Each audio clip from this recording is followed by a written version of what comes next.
Overtired. So tired. Overtired. Hey, you're listening to Overtired. This is an episode original recipe Overtired. Overtired classic. Just me, Brett Terpstra, and Christina Warren. Christina, how you been? I've been good. It's been a while. We had 2 weeks off, and we missed 1 week because you had already taken off, and Jeff got the COVID. Jeff got the Rona. Ugh. And I didn't have time to fill in with anybody, and then I got a little sick, and we took 3 weeks off. So welcome back.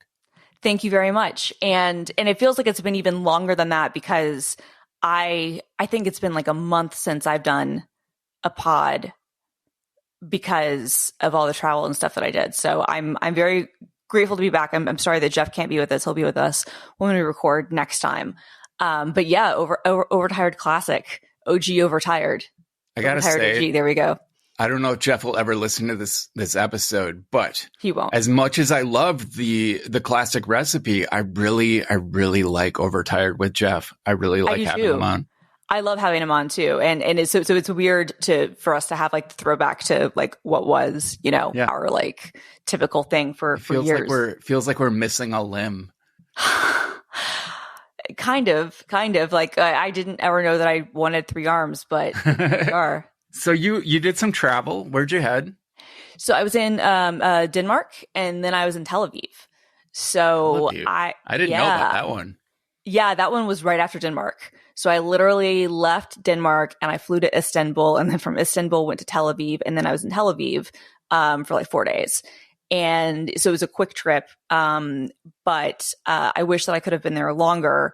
But if I sent you the itinerary of stuff that I did while I was there, like in past jobs, not at tech companies, but in past jobs, I have had people complain to me and be like, we don't know if we got enough value out of your trip, which go fuck yourself, because of one of those trips, we ended up getting the Tim Cook interview. So, suck my dick. You more than got value. Like it's not a question. And B, but like, I've always do my all into work trips, but in this case, like, cause it's my first time doing like a solo trip for GitHub, I was like very concentrated on like making sure that I, like did enough stuff.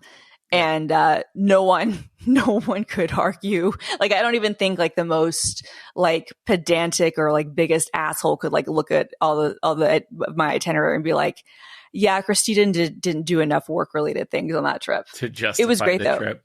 Exactly. So what do you do when you go on a trip for GitHub? What's your gig?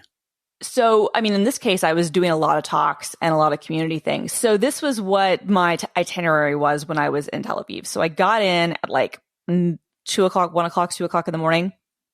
And then at 4 p.m., or I guess really I got there around, I think I got there at 4. I might have gotten there a little bit earlier, a little bit later. I showed up at this very big conference called All Founders, which was an amazing event. Shout out to everybody who put that together, which Microsoft Israel sponsored, but it was a ton of companies and startups from all over the ecosystem and the region who showed up. And it was great. It was a number of different kind of venues. Like it was one space, but they had like different rooms for different tracks. And then there was like an outdoor kind of area where there were custom t-shirts and there were that you could get made, and there was amazing food and just great networking.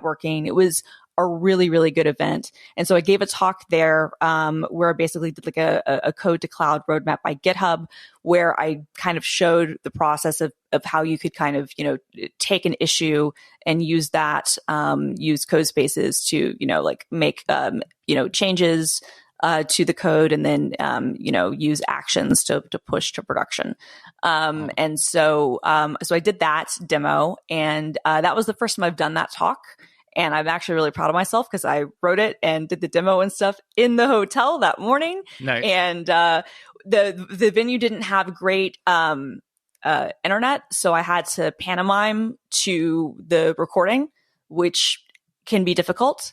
Although I think better at that now than I am doing the live demos, to be completely honest with you. So that was Sunday. And then that was a lot of networking. So then I got back late. And then Monday, I did a kind of a presentation with some various accounts and people who have who already pay for various Microsoft services, telling them about GitHub Advanced Security and doing demos with that. Then I went and had there was a community meetup at the Microsoft Reactor, and it was a Git meetup actually. And so I showed off Copilot and some open source stuff there, which was really cool. And also Code Spaces, met with community members. Then there was a party after that. And then the next day, there was a kind of a women in tech community meetup thing where I gave a different talk and met with a bunch of people. Then I had a media interview with a publication in Tel Aviv, the guy who runs like a cloud kind of newsletter there. Then I had a meeting with some startups. Then I had a roundtable with some startups hearing kind of their feedback on various things. We filmed some videos. Then I had there was JFrog had a community meetup where people were giving presentations on various stuff, and so I gave another talk there. And then I met with some people for drinks. And then this is too much detail. I'm just saying. And no, it sounds very busy. Lots of talks and some social obligations. And then I flew back. So all I'm saying is that like if you looked at this thing, like I was basically like nonstop. Yeah. So yeah, that was too much detail. Sorry, but yeah, that's what I do at GitHub is what I was trying to say is I give talks, do social obligations, have socialization. Yeah. I could travel more with Oracle if I gave talks. And the thing is, the talks that you just described, I could totally give those talks. Like those would be fun. I could write those. I could give them.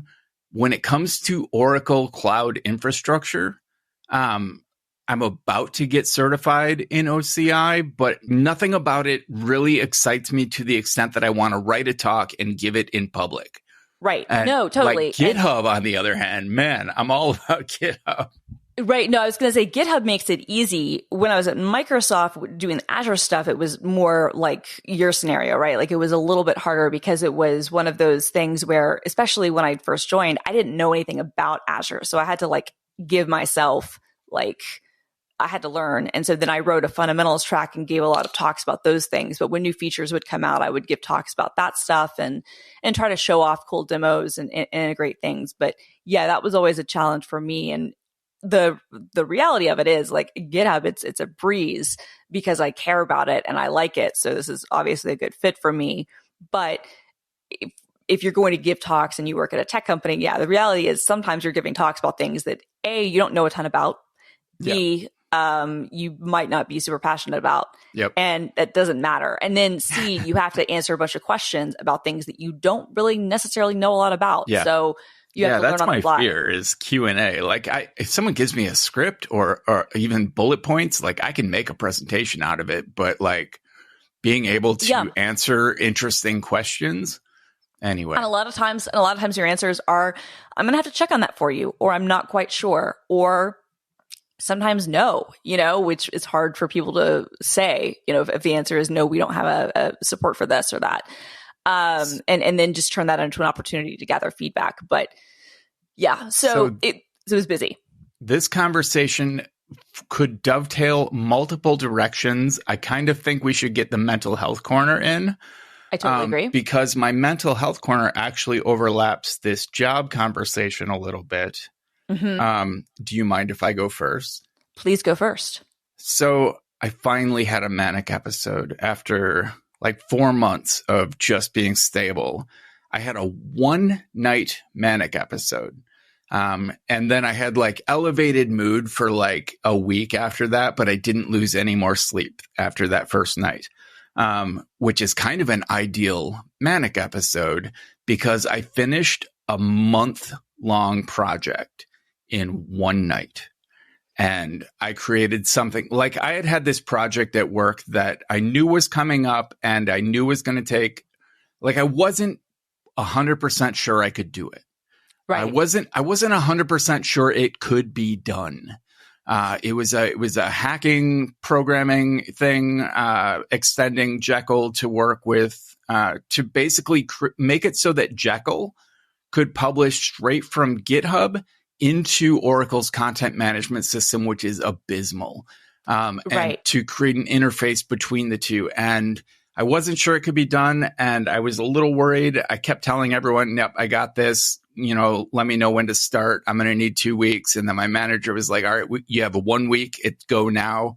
And like 2 days later, I had a manic episode, finished the whole project overnight. Jeez. And like it worked perfectly. I nailed it. Elegant solution, pretty bulletproof. It ended up being the final straw that got me promoted from technical writer to principal software developer, which doubles my salary range, even though it didn't come with a pay bump yet. Like that's like in August, we'll see if we're actually giving any raises to your team. But it increased my salary potential significantly. And what I realized and what kind of bums me out is I don't think I can create. Like my career is based on things I've created, and I live to create things. It's the only time I'm truly happy. Is when I'm creating. And for me, I think that creation only happens in two circumstances. One, on pretty hardcore drugs. Like I create great stuff on coke. Like just all my best music and all of my best code from like college years was done on coke and speed. Or manic episodes. Which is kind of the same thing, right? That's when your body is kind of doing the same thing. So I mean, it's kind of this, like you're having the same, I guess, dopamine, epinephrine, whatever the term is, response. But drugs and manic episodes shorten my life. Yeah. Like they are kind of a death sentence. I'm losing years off my life every time I have like 5 days of no sleep and just coding binges and everything. But am I happy when I'm stable? Not really. Like, so I'm at this kind of existential point in my life, a crisis point where like, if I want to enjoy my life and I want to continue creating, I kind of need some, like this last manic episode, like I said, was kind of like manic light. One night of like just crazy creation and then a week of just kind of being happy and good and sleeping well. Like that seems more sustainable. I wish I could figure out the formula to make that happen. I have no idea what triggered it. No, I was going to say, like, that does seem ideal. I will say this, and I don't know if you talk to a therapist or not, or just like a doctor for meds, but something that you might want to consider talking to a therapist about would be this idea that you don't think you can create without either of those two things. Because I'm not going to disagree and say that you might not be your most productive and might not have those like aha moments where like everything clicks and you can kind of go through, and like really be like as good as possible. I wish I could look at you straight in the eye as I'm talking right now, but the way my office, which is finally clean, by the way, is set up right now. I can't. Here. Oh, there you go. Okay. But I think that like, I used to have this thing, and so kind of speaking of my mental health for a little bit, mine has been pretty good, although I've had some bad anxiety in the last couple of days. But I also was off of work for a week. So after I got back from Tel Aviv, the entire company had the week off, which was awesome, wellness week, and that was much needed. But I had this thing when, not with, manic stuff, but with depression, where I used to only feel like I could be really creative and could really write well and could really like produce really good stuff if I were depressed. Really? And it would be this thing. Yeah. And it was this thing where almost like this emotional, like kind of apex would hit. And I was like, I had the same kind of existential crisis. I remember writing about this in my freaking live journal when I was, 17 or 18 years old and being like, the antidepressants maybe don't make me feel as much, and then I can't create as much. And so I'm not wanting to kill myself, but I also don't know how to create. And I need to have this balance where I have this depression, which I need to be able to fuel my like creativity. Right. Because I would even find times like if I would be on my period or other things where I would have like these creative bursts, and I would write really good, stories and really good, essays and things.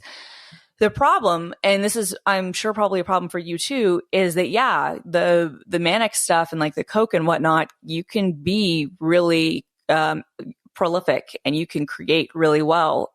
But if it is a sustained episode, or if you're on a really long bender, then it goes away, right? I think that's important to recognize, is that too much, it's that balance, because too much absolutely kills it and gets rid of anything. And then you're on a manic, episode, or you're on a coke bender and you're hurting the people around you and you're not creating. Right. Yeah. And you're spending all your money and you're, like making destructive decisions, and you're hurting your body and you're hurting the people in your life. So I don't know. I push back a little bit on the idea that you can't be creative and that you can't create without these things happening. I think that there's probably a way, like, I think it's probably true that without having one of these episodes or being on some sort of stimulant, that you probably would not be able to have the adrenaline to push through and do what you did in 24 hours. I would also say that I don't know if doing all that work in 24 hours is something that like you should be striving to do, right? Like, I think that I just, to be honest with you, I don't think that that's something that you should strive to do. I think it's great that you did it. I'm sure your team is really impressed. But I also feel like having 1 week to do what sounded like a massive project, A, seems sort of, nuts. B, I also want to give you some credit. You'd been thinking about this for a long time. So it's not as if you hadn't been mentally contemplating and kind of trying to draw out in your head like what the solutions could be, right? And then you just needed the push, which in this case was probably a combination of the mania and the time deadline pressure, the pressure to get there, right? But you had all those components there. So I don't know. I would push back on the idea that you can't create without those things. And if you're not feeling things, and if you feel like, okay, I feel fine, but I don't feel like I'm living, that's a bigger problem. And I have that problem sometimes too. I'll be honest with you. I think that's one of the biggest challenges with drugs. Stability felt like constant low-grade depression. Right. And for me, depression is not creative. Like I just sit and stare at a wall. Well, for me, it's not always. There'd be these pangs where I would just feel like these really kind of like deep things, and I would be writing, because I used to journal all the time. Sure. And I would get to these points, or if I was writing essays, where I could really kind of hone in on something and it would be really good. Right. And I could really feel. But again, like then the depression would maybe get to a point where, okay, now I can't get out of bed. So who cares?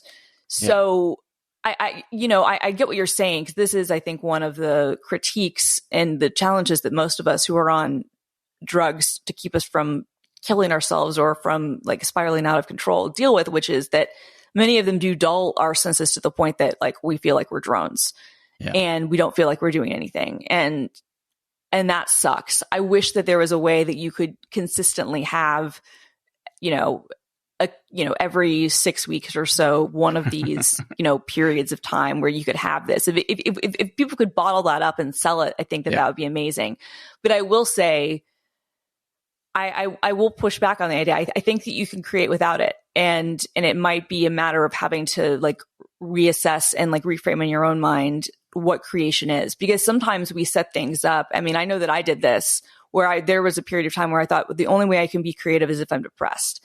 And I don't feel that way anymore. I don't, but it took a long time, and frankly, probably a lot of therapy of me and like a lot of work like that I did myself of like mentally kind of thinking about things and having to like readjust and go, no, I can't have these aspects and these times. And it might not be that spark of that outpouring of emotion and frustration and sadness that ends up in this art, but I can still, create it other ways and it can still come out in other venues and make it more sustainable. And maybe I don't feel like, at the end of it, it doesn't feel like, oh, it's this great thing that I've created, but I can do more creative things more consistently. So I'm interested in microdosing. Yeah. I've heard for depression and for anxiety and for general productivity, microdosing LSD can be very effective, and a little crypto and you can have that shit delivered on tiny papers to your door.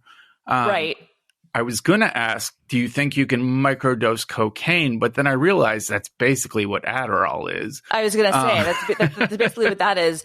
There have been people who've been, these have been much more controlled studies, microdosing. And so I don't know how possible it is to even get in on these things. But like my doctor has talked to me about, microdosing ketamine, which I'm definitely interested for depression. And I think that's also been studied for bipolar. Right. So I'm definitely interested in that. I would be interested in microdosing, like LSD or other things. I don't know about buying them off of, the dark web with crypto. And I'll be honest with you, it's just because I don't know, like if you trust like what's in it, right? Like that. Like my big. I have a friend who does it, who's found a good vendor, and I think about 1 out of 5 times, the shipment gets confiscated. Right. And it has no legal repercussion for him, but he loses like $100. Right. And that's fine. And like, that's fine. I think my bigger thing would be like, is somebody going to lace it with fentanyl or something? Sure. Right. Like, which is unfortunately not a real, that's not like a made up concern. Like with LSD, I don't see any reason that they would cut it with, like if you were buying heroin, sure, you always run the risk of being cut with fentanyl.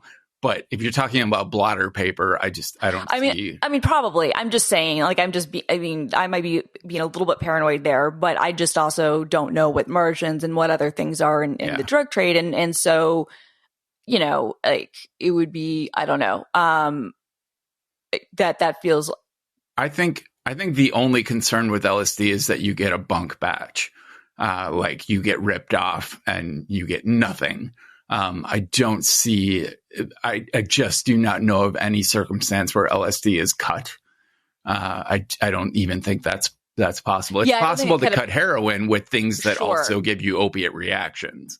Right. No, totally. But LSD is kind of its own thing. No, 100%. I just, in general, I'm just thinking like, buying any of that stuff. I don't know. You're probably right. I mean, I don't think it's cut with anything, and I don't know how you would know, but it's also, there are complications there. There are places, states that neither of us live in. I think Colorado is doing some of it where they are doing like more, like decriminalized, like microdosing things with, psilocybin or however you say it, and psilocybin and things like that, where it can be done kind of like in a more controlled, monitored setting. Yeah.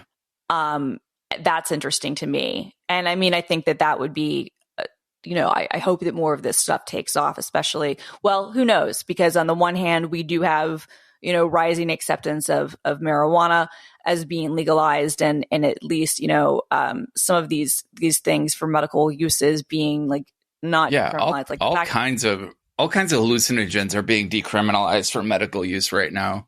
Right, which is great. I'm just saying at the same time, like women don't have autonomy of their bodies anymore. Sure. So like you don't know. Who knows what I mean? Happens? Yeah. So it's a weird situation, but I mean that would be definitely something I think worth looking at. But I would also say I think with the creative struggle, I think that some of that is a mental blocker. And you might want to like start looking at how and like you might even be without intentionally doing it, you might be using that as a crutch, and you might have a hang up where you're saying the only way I can create is if I'm in this instance.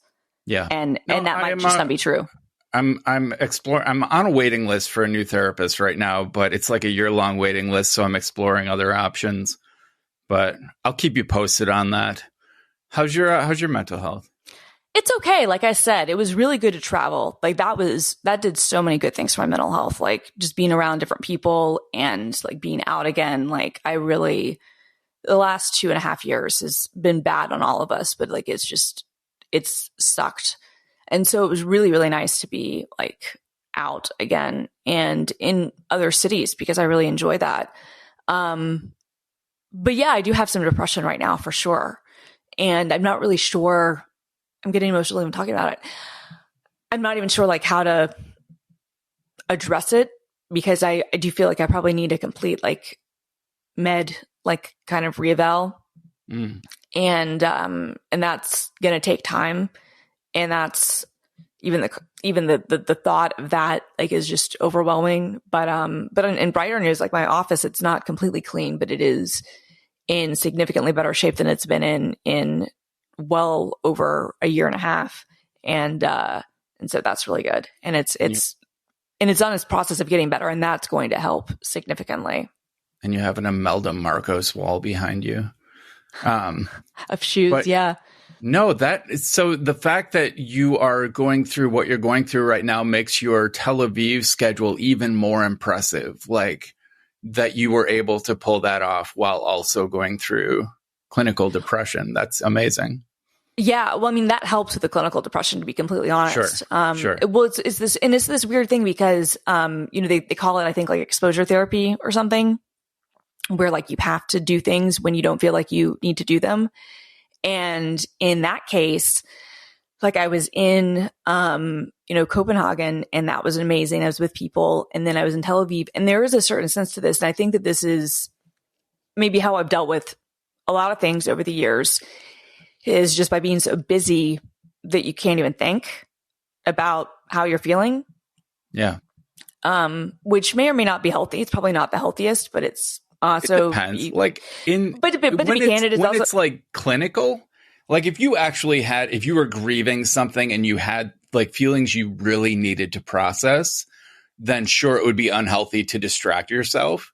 Right. But when you're dealing with like a chemical imbalance, right. I don't think it's terribly unhealthy to find workarounds like that. No, I don't either. Like that's what I'm saying. I'm sure that there might be people who would disagree with that, but no, for me, I actually do think that the best course of action in that is just to be busy and to be consumed by things. I think that's historically actually why I've been a workaholic is not so much that I'm like so driven by ambition, although I am ambitious. It's been more about the more downtime I have, the more time I can, like have to actually feel like the depression, which is hard. Yeah. Yeah.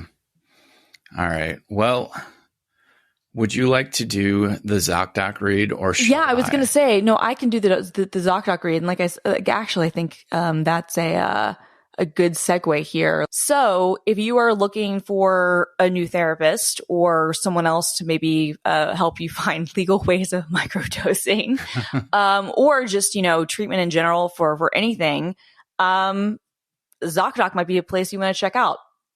If your doctor can recite every line from Ferris Bueller's Day Off, but can't remember your name, it's time to get a new doctor with ZocDoc. ZocDoc makes it easy to find quality doctors in your network and your neighborhood. Plus, with real verified patient reviews, you can find the right doctor for you, one that actually remembers your name. Bueller. Anyway, ZocDoc is a free app that shows you doctors who are patient reviewed, take your insurance, and are available when you need them. On ZocDoc, you can find every specialist under the sun, whether you're trying to straighten those teeth, fix an achy back, get that mold checked out, or anything else. ZocDoc has you covered. ZocDoc's mobile app is as easy as ordering a ride to a restaurant or getting delivery to your house. You search, find, and book doctors with a few taps. Find and review local doctors, read verified patient reviews from people who made real appointments. And now when you walk into the doctor's office, you're all set to see someone in your network who gets you. So you can go to ZocDoc.com, find the doctor that is right for you, and book an appointment in person or remotely that works for your schedule. Every month, millions of people use ZocDoc. I'm one of them. It has been my go-to genuinely for years when I need to find a quality doctor. It's especially useful too if you are in another city, assuming it's a place that doesn't have universal healthcare and you need to find a doctor and one that takes your insurance. ZocDoc is a fantastic use case for that. So you can go to ZocDoc.com/overtired and download the ZocDoc app for free. Then you can start your search for a top-rated doctor today. Many are available within 24 hours. That's ZocDoc.com/overtired, ZocDoc.com/overtired, ZocDoc. Thanks, Christina. No problem. Today's episode is also brought to you by Text Expander, one of our favorite apps. Get your team communicating faster so they can focus on what's most important. With Text Expander, your team's knowledge is at their fingertips. Get your whole team on the same page by getting information out of silos and into the hands of everyone that needs to use it.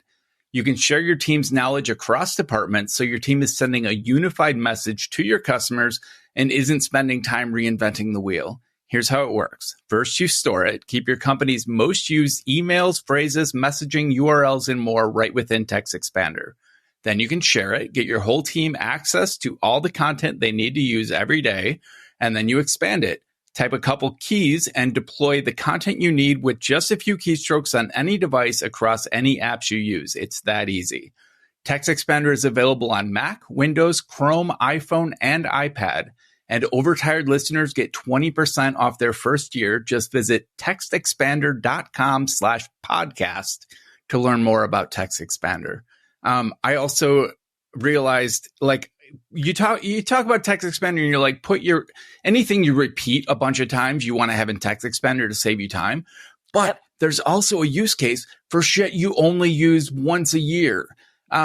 Because you gotta, like, every once in a while I get like a customer service question that is a valid question and I have a valid response to, but I want to see what I sent a year ago when I last responded to that question. So what I've been doing is when I send an email and I'm like, this is going to come up again far into the future, I will drop it into Text Expander and give it not a short abbreviation, but a memorable label. And with Text Expander's new search features, I can search by label and easily find it with a couple keystrokes, this snippet that I knew I was going to need at some point, even though I don't use it every day. So definitely Text Expander is for more than just things you type repetitively. I use it for things like that a lot where it's like a one-off thing that I'm using occasionally, but I'm not going to remember what I'm doing.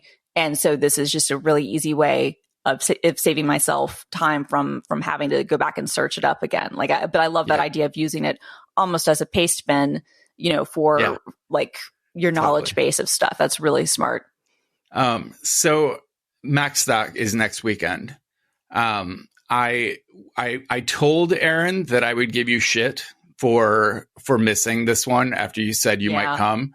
I know. I'm sorry. We are very forgiving given your new gig, all your travel, all of that. It's understandable. We do hope, all of us at MacStock hope that you make it next year. 100%. I will keep you posted. Okay. I will make a commitment right here, right now that I will be at the next one. Like we will, as soon as it's available, I will submit a paper and I will be there whether I speak or not. And I will buy tickets as soon as they are available. So I'm there next year. This year just didn't work out because of, just all the travel and the new job and the other commitments. Just, it didn't work out, but I will definitely be there next year. But Aaron is giving a talk, right? Yeah. Aaron, there's only 6 speakers total this year. It's a pretty small year this year, which is why, it's like Macworld where the talks are okay, but you really go to see You're going people. for the 100%. And it's lower attendance this year, which I'm hoping, I'm still hoping to see a bunch of people that I only get to see once a year. But I'm hoping that next year things get back up to the numbers that it was at. But anyway, Erin is one of 6 speakers this year, and she is giving a talk on how a non-musician can create like a soundtrack for a video using Logic or GarageBand, and like giving you the basic tools to make something that sounds good, custom, that YouTube will never ding you for copyright infringement on. Cause she went to school for music. She is a musician. Her day job is technical writer, but she is, using Logic every day. Right. And, both Elle and I are very excited to see this because Elle does social media for the business she works at. and finding royalty free when you want to publish a clip. It's a nightmare. Yeah, no, but we're both excited to hear this talk from Aaron. Jay Miller, he's also giving a talk this year. Yeah, I know Jay. And then a couple of presenters dropped out. Mike says with very legitimate reasons. He's not upset about it, but like my big thing was this year, I'm not going to speak. I've spoken for the last 4 or 5 years. And this year I was just going to go and be social and have fun. But then these speakers dropped out and I got an email from Mike titled, I hate to ask, but, and this is like yesterday, like with a week to go. So I was like, I can't prep 60 minutes worth of presentation in a week. I'm sorry. It's my vacation. But what I will do is a panel. And at first I was like, oh, me and Jay could do like an automator's AMA. Yeah. Like ask me anything about like Mac automation or iOS automation. But what we ended up deciding on was I will do a panel at the end of each day with the 3 presenters from that day. And we will do like an extended Q&A and conversation with the presenters. We're going to call it maybe After Stock, hosted by Brett Terpstra. Oh, I love that. I think that's really fun. Good. No, I think that'll be really good. That was Aaron's idea for the name. Mine was Taking Stock, but After Stock is definitely catchier. I think After Stock is really good, and it's kind of it works on a couple levels. That's really creative. Well done, Aaron. Also, I hope that her talk will be online somewhere because I definitely need that. Because I run into this problem all the time where I'm needing to use royalty-free music. And what happens is that even when you have the license to use it royalty-free, fuckers will claim that shit on YouTube. And then you have to go through but it's annoying because this has happened on like actual like keynote videos that like Microsoft has done where like we own the music and like it's royalty free, but like I've heard that happening to musicians who wrote the music themselves. Exactly. Totally. And then you have to submit, all kinds of like forms to YouTube proving that you own the license to it and this and that. And I can't even imagine if you're the author of the music. I've heard that happening to them too. And it's like, are you fucking kidding me? Right. But because people will do this stuff and then they'll want to get all of the ad revenue. And like in Microsoft's case, it's even more annoying because we don't put ads on our videos.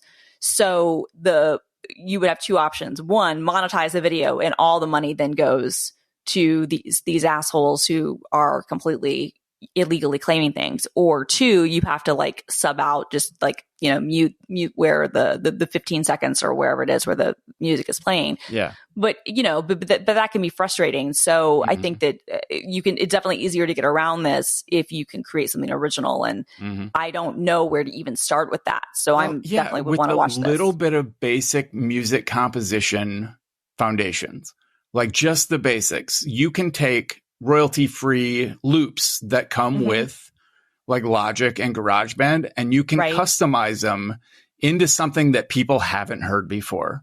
Because we've all heard the GarageBand loops, too many times, and they're like iMovie soundtracks and everything. Yeah, exactly. Yeah. We all know what they sound better. Like. Just a little bit of using the built-in tools and effects and like keyboard, like. Yeah, I'm excited to see how Aaron breaks this down. Plus, she's really funny. She's a great presenter, I think. So. No, this is going to be awesome. And also, just to go back to you a second, like you got promoted, which is massive, and I'm super excited for you. And I mean, for people who are listening who aren't in like the software field, going from like senior to principal is a really big band jump. And that's like especially since also I think you changed specialties even like in terms of like job description. So this is really major and like you deserve major kudos for this. And thanks. And if they don't come through on like the salary, the fact that you have principal software engineer on your resume is going to open up so many doors. Yeah. So I really hope that they come through. But if they don't, then this has just made you is already enormously valuable, like even more so. And I know that I think you've had some, not imposter syndrome, but maybe like lack of self-esteem around some of your abilities for the last couple of years because you've been out of like the traditional workforce for a while because you've been doing your own thing. I hope that this helps reaffirm to you that you're as amazing as we always tell you are, because now, like, you know, like one of the biggest software companies in the world has given you a promotion of significant value. Like, I don't know what the promo process is at Oracle, but I was trying to get principal for years at Microsoft, didn't get it. I will hopefully be getting we call it staff at GitHub. That'll hopefully be coming, you know, sooner rather than later. But like the promo process was this long, like drawn out thing that had to have all kinds of, you know, like people writing things up and packets and discussion and all kinds of stuff. And it was just very involved and also very political. So the fact that you got it in a year is, and I don't know what you had to do to go through to get that, but I'm very proud of you. I have a manager who really looks out for me. Like, I think I've talked about it. Like, we've never clicked on a personal level. Not the way I did with some of my previous managers and just like being able to shoot the shit and have great one-on-one meetings and everything. But this guy, Manish, he looks out for me. He, like, as soon as he saw that my responsibilities had expanded and that I was doing more software development and I was managing the GitHub organization for the team and like doing stuff way beyond the scope of technical writer, like he immediately started putting in paperwork to find an appropriate job rec for me and push that through. And I didn't have to do anything. That's awesome. And if like the day after I had my manic episode, I let him know that I had gotten no sleep, but I had finished this thing. He went ahead and rescheduled all of my meetings for the day and like, just like gave me the day off basically, just to cover my ass. Like, he's a good guy. He's a great guy. No, he sounds like he's a fantastic manager. Like, it sounds like he's actually like exactly what you want out of a manager, which is not really somebody to be your friend. Like, you want them to watch out for you and to do these things and to, you know, advocate for you. I saw a Twitter thread that was directed towards managers, like 10 things a manager shouldn't do. And I was reading through it and I'm like, yeah, Manish, like, he doesn't do any of these things, and he does all the do's and he doesn't do the don'ts, and yeah, he nails it. He's good. I wanted to space this story away from our sponsor reads a little bit, but I have to tell you a very traumatic story. Okay. This happened to me a couple weeks ago now, but we were on break and I didn't get to say it while it was fresh. But so I'm driving down the highway and it's busy, and all of a sudden everything slows down. And I see that there are two does doing their like confused, like, how do I get off the highway thing? And one of them has just been clipped, both of its back legs broken. And so traffic they're like driving around it as it's like dragging itself across the highway. So three of us, me, a martial arts instructor, and the like Nigerian college student who had clipped it, all pulled over to the side of the road, and we stopped traffic and we dragged this deer off into the ditch on the side of the road. And it's up against a lake, so there's tall grass and everything. And we immediately call in to try to get the DNR to come out, because this deer has no chance. It's not going to survive. And the martial arts instructor, I'm like, I got this. We'll hang out. And so I hang out with the kid, and we wait for almost half an hour with no sign of anyone coming. And meanwhile, the deer is wild-eyed and doing like guttural moans and trying to drag itself deeper into the grass. And I couldn't take it. And that was his name. We agreed we had to do something. And I'm a vegetarian. I have no interest in killing a living creature. But we decided it was the right thing to do. And so I gave him my 5-inch pocket knife. And I held the deer's front legs down. I gotta say, we realized in the process that it was pregnant, which made this even worse for me. And he slit its throat. And I've never done this before. I didn't realize it takes like 10 minutes for a deer to bleed out when you slice its jugular. And I tried to explain this and how traumatic it was for me to my brother. And I used the words, it was fucking traumatic. And I forgot how religious my brother is and how uncomfortable the word fuck would make him. And he seemed to focus on that. But then he's like, yeah, no, I went hunting for the first time last year. I'm like, you did that on purpose. So right. you don't That's understand. Very different. You don't understand where I'm coming from with this. Not at all. Like you made a choice to do that to something. But that was, I kept my cool through it. Like that kid was just as scared and just as fucked up about it as I was. And we kind of had this bonding moment over as I handed him a rag to clean up all the blood. God, yeah. I mean, and did DNR, did they ever show up? I don't know. We waited until the deer had taken its last breath and we pulled it back up to the side of the road where they could find it. And then we went home and when I told Elle what had happened, I just broke down, just shaking and crying. That was so hard.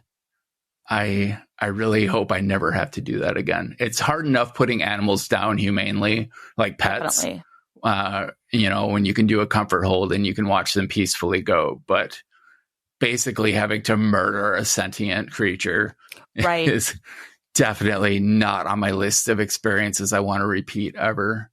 No, I mean, I'm so glad that both of you were there and that you could at least be there humanely. Like look, you did the right thing because you don't know how long it was going to be for anybody to show up. And if they would have known the right process to maybe be able to expedite what the process would be, like, is it possible? Maybe there would be a way to make it bleed out fast. I don't know. Well, I don't know how. A gun or a hammer would have made the process a lot shorter for the deer, but we had neither. Right. But what I mean though is that like the death was going to be inevitable. And so you have to like kind of like balance, like, you're watching this creature suffer, it's got like 2 broken legs. It's not going to be okay. Like it's in pain and it's suffering, and you did the right thing. But what a terrible situation to be in. I'm so sorry. I can't even imagine. And also, you don't have to be mad at him because he's your brother, but I can because I will never meet him. But fuck your brother, man. Like to like focus on like the adjective,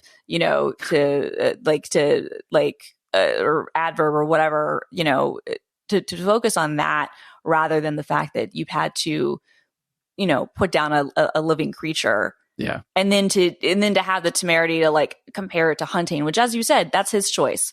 Also, less, because it's a gun, hopefully less traumatic. Yeah.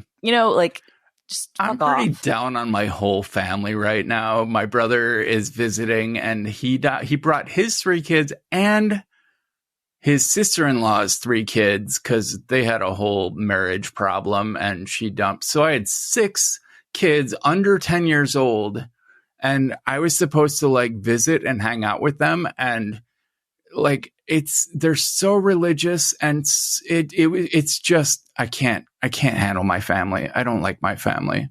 I want a new family. Yeah, I think we all feel that way sometimes, but yeah. I feel that way all the time now. I mean, so like breakfast with my parents, I've realized like we can talk about technology and how amazing like computers are these days, but we can't talk about like once you get into biology or any kind of medical science, you have to accept evolution. Like that's a prerequisite for all modern biological sciences and medical science. I mean, it is for technology too. Technology literally evolves. Sure, but yes, but you can skirt around things like that when you're just talking about computers. But we can't. There's so many things I can't talk about with my family because we just are always on that precipice of talking about things like evolution and atheism and burning in hell. And anyway, Should we do some gratitude? We have such great movies to talk about, but I think we'll save them. Maybe Jeff will have input. Yeah, definitely. I will say this though, like, I don't know if you're going to have an opportunity to see Top Gun, but please go see Top Gun. Is it still in theaters? It's still in theaters, I think. All right. I might. I heard nothing but rave reviews. People I wouldn't expect to be into a movie like Top Gun are like, holy shit, you got to see Top Gun. No, I've seen it. I've seen it twice now. I'd like to see it a third time. It reminds me of why I love movies. It's as simple as that. It's as simple as that. That's it's amazing. As simple as that. It reminds me of why I love the movies, especially if you can see it in a theater, because it really is one of those great theatrical experiences that, like, I don't give a shit how crazy Tom Cruise is. And I don't give a shit if people are thinking this is some sort of propaganda for the government. It's really not. Like, the military aspect is actually toned down significantly from the original. I don't give a fuck. Like, it's a great ass movie that just, it is why movies are such a special medium. That's my pitch. So yeah. All right. Maybe. We'll see. Like, I will definitely watch it as a rental at home, but right now I think I would have to go to a theater if I wanted to see it. We'll see. Yeah, I think so. And like I said, I think it's really great in the theater. And at this point, I don't think the theaters would be super busy, so you could probably feel safer in that regard. It's a motivation thing. I feel safe enough. Our community spread. We're in the green here right now. And our theaters are never packed here. Like, it's not a safety concern. It's do I really want to? I like watching movies at home where I can hit pause, go to the bathroom, get a drink, and I can drink all the beverage I want without having to worry that I'm going to miss part of the movie when I have to pee. Right. Right. No, I mean, fair enough. I'm just saying, like, the and I can control the volume. Sure. I'm just saying the sound and the visual experience for this film is really spectacular because they are not using CGI. I wish I had seen Dune. I wish I had gone to see Dune in the theater. That would be worth it to me. But. And like, I will say, just before we go into our gratitude, like, everybody's talked about this ad nauseum, but it is worth saying, like, the fact that this is not a CGI driven thing, that they're actually in planes, they're actually doing these stunts, that it's actually the real skyline behind you, that they're in actual, you know what I mean? Like, that does change the whole concept. Like, it makes it grounds it in a reality, even though it's completely a fantasy, right? Yeah. It grounds it in a reality in a way that you cannot recreate that with technology. Like, we talk, I love technology and visual effects have done so much for, for film, but there is a difference. It's not a video game. It is, a different type of art form. It's better than it has any right to be. It's one of those films where I was like, I went into it excited about it, but also kind of like, there's no way it's going to be that good, because the reviews had just been incredible. And I saw it like its first weekend. I also saw it in San Diego, which was cool to see because that's where it takes place. And so the hometown crowd was very excited. But yeah, it's one of those films that, as many other people have written about, it's like, this is why the movies are the movies. So if you have a chance to see it in theaters, definitely do that. It'll be great at home too, but if you have a chance to see it in theaters, definitely do that. All right. Gratitude. I'll keep you posted. Yeah. Do you have one ready? I do have one. Yes. All right. So this is called Virtual Buddy, and this is from Guillermo Rambo _inside on Twitter, and it is on GitHub, and it is fantastic. So Guillermo is responsible for AirBuddy and a number of other kind of like Mac apps. He's a prolific Mac OS, iOS kind of hacker, where he finds a lot of hidden things in Apple's APIs and finds hidden, versions and stuff, hidden around in their stuff. He's fantastic. But Virtual Buddy, this is for Apple Silicon. It is amazing. It basically lets you virtualize Mac OS 12 or later on Apple Silicon in a really easy way. So rather than having to deal with some of the stuff with Parallels or anything else, like it's using, like I guess it's a virtual kit or HyperKit or whatever, hypervisor kit, whatever it's called in Mac OS. And it is great because this is what I'm using to play around with the latest versions of Ventura, because I don't want to deal with creating APFS containers and trying to boot into external drives and whatnot, because it's a pain in the ass. It is. It really is. And this makes it much easier already. Right now, I will put the GitHub link in our show notes, but already it has the ability to boot into any version of macOS 12 or macOS 13, including betas. There's a built-in install wizard. You can select from a collection of restore images that are on Apple servers, but you can also load a local restore image IPSW, or you can like point it to a custom restore image. You can boot into recovery mode in order to disable SIP, for instance. There's networking and file share support. He has clipboard sharing without the need to be running Ventura. That's an experimental right now, but it's there. And then on his to-do list is things like editing in VRAM variables and customizing the virtual machine config.